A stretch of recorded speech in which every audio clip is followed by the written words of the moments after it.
నిన్న పిఠాపురం నా నామినేషన్ వేసాం.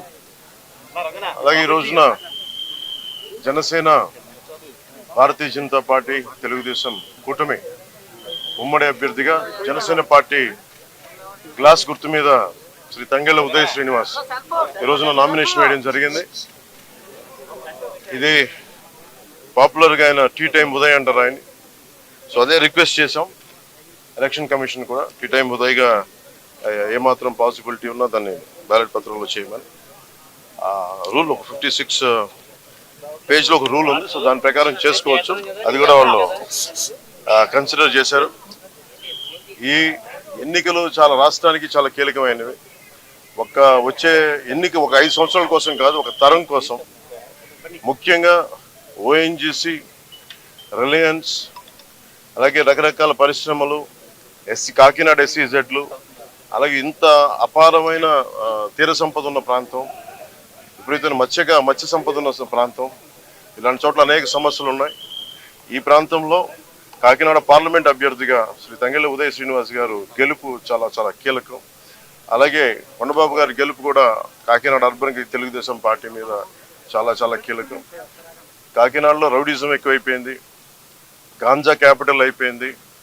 ఎటు చూసిన 14-15 ఏళ్ల పిల్లలు కూడా గంజాయిని విచ్చలవిడిగా దొరుకుతూ ఉంది. తల్లిదండ్రులు పడ్డ బాధ చెప్పుకోలేంది. Law and order క్షీణించిపోయింది. మా కూటమి ఇది వైఎస్ జగన్ చెప్పి తను ఒకటిచ్చే హామీ 5 సంవత్సరాలు అద్భుతమైన మ్యాండేట్ ఇచ్చారు ప్రజలు. ఏ ఒక్కటి కూడా నిలబెట్టుకోలేదు. Law and order క్షీణించిపోయింది. 30,000 మంది ఆడపిల్లలు అదృశ్యం అయిపోయారు. ఉద్యోగాలు లేవు, ఉపాధి అవకాశాలు లేవు, ఏ పథకాలు కూడా సరిగ్గా అందలేదు.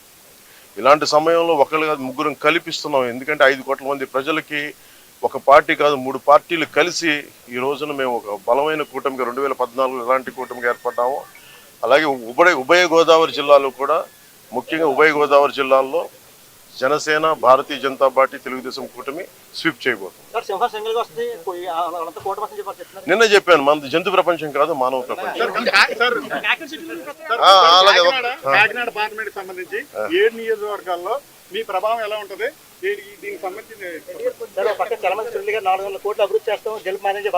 నేను అనేది మీరు 400 కోట్లు కలెక్ట్ చేశారు మీ పార్టీ గారు 4-5 నెలలుగా. ఎందుకంటే చల్మల శెట్టి సునీల్ గారు నాకేమి శత్రువు కూడా, ప్రత్యర్థి కూడా కాదు. ఆయన రోజు ఏదో ఒక మా ఇళ్లలో మా బ్రదర్స్ హౌస్లో చూస్తూనే ఉంటారు. సరే, ఆ పొలిటిక్స్ వేరు, స్నేహం వేరు, కుటుంబ స్నేహం వేరు. నిజంగా ఆయన ఒక పార్టీ మీద నిలకడగా ఉండే వ్యక్తి అయితే నిజంగా ఒక జాలి పాపనే ఎన్నిసార్లు ఓడిపోయాడు. ప్రతిసారి అవకాశవాదంగా నిలబడటం, వెళ్ళిపోవటం, మళ్ళీ ఎలక్షన్ ముందు రావటం, ఇవన్నీ సరైన సంకేతాలు పంపవు. ఉదాహరణకి నేను కూడా ఓడిపోగానే నేను పార్టీ మూసేసి మళ్ళీ ఇప్పుడు వస్తే బాగుండదా? అది నమ్ముతారా? అది ఒక దశాబ్దం కింద పడ్డాం, నలిగాం, కింద మీద పడ్డాం, బలం ఉండి కూడా తగ్గించుకొని మరి ఈ రోజున ప్రజలు గెలవడానికి కూటమి ఏర్పాటు చేసుకున్నాం. సో చలమల శెట్టి సునీల్ ఆయన వ్యక్తిగతంగా నాకు బాగా తెలుసు, ఆయన పరిచయం బాగా ఉంది, ఉదయ్ గారికి కూడా ఉంది. కానీ కాకినాడ పార్లమెంటుకి అతను సరైన వ్యక్తి కాదు. ముఖ్యంగా సునీల్ గారు చాలా కీలకమైన ప్రశ్నలు కొన్నిటికి సమాధానం చెప్పాలి. కాపు రిజర్వేషన్ని చీకొట్టింది వైసీపీ పార్టీ. అలాంటి పార్టీని రిప్రజెంట్ చేస్తున్నారు. 27 దళిత పథకాలు తీసేశాడు, దానికి సమాధానం చెప్పాలి. దళితులకు సంబంధించి బీసీలకి 34% నుంచి 24% స్థానిక ఎన్నికల్లో తీసేశాడు, దానికి సమాధానం చెప్పాలి. ఇలా 30,000 మంది ఆడపిల్లలు అదృశ్యం అయిపోయారు, అతను దానికి సమాధానం చెప్పాలి.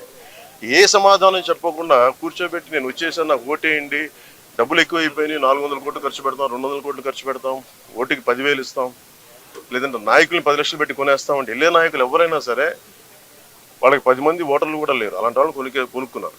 సో మేము కోరుకునేది ఏంటంటే, తంగెళ్ళ ఉదయ్ శ్రీనివాస్ గారు ఒక చాలా దిగువ మధ్యతరగతి కుటుంబం నుంచి వచ్చిన వ్యక్తి.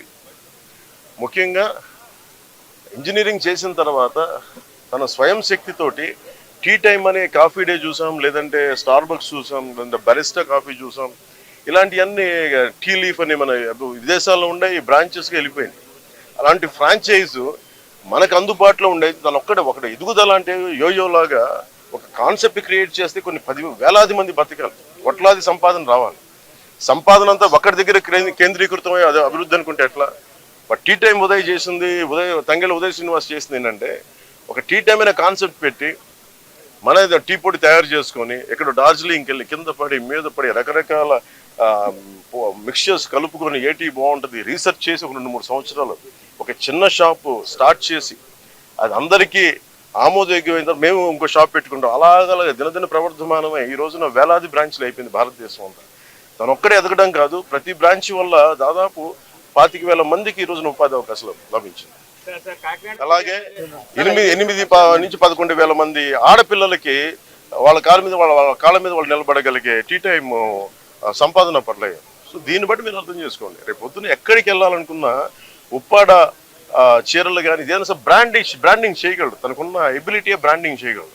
కాకినాడని అద్భుతమైన ఏమేమైతే స్థానికంగా ఉత్పత్తులు ఉన్నాయి వాటన్నిటికీ ఇంటర్నేషనల్ బ్రాండింగ్ పట్టుకురాగలిగే సత్తా తంగెళ్ళ ఉదయిస్తుంది.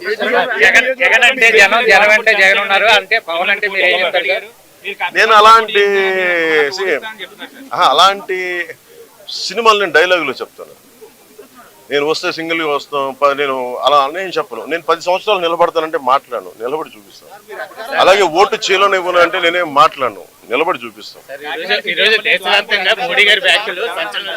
మోడీ గారి వ్యాఖ్యలు ఏదైతే చేశారో అవి చాలా సంచలనంగా ఉన్నాయి. ఏమని ఏదైతే రాజస్థాన్ సభలో ఆయన బర్మా సభలో అని చెప్పాను. ఒక్కడే దాని మీ స్టాండ్ సార్.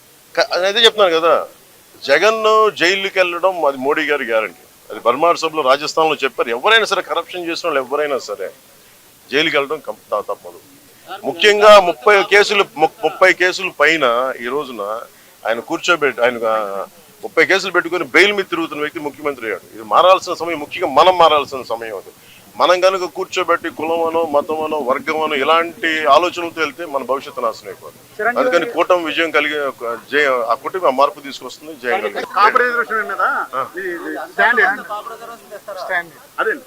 మీరు అధికారంలోకి వస్తే ఇది ఫస్ట్ మీరు చల్మూరు సుట్టి సునీల్ అడగండి. ఫస్ట్ ఈ మాట ఎవరైతే సపోర్ట్ చేస్తారో ఫస్ట్ వాళ్ళ దగ్గరికి వెళ్ళి ఈ ప్రశ్న అడిగి అప్పుడు నన్ను అడగండి.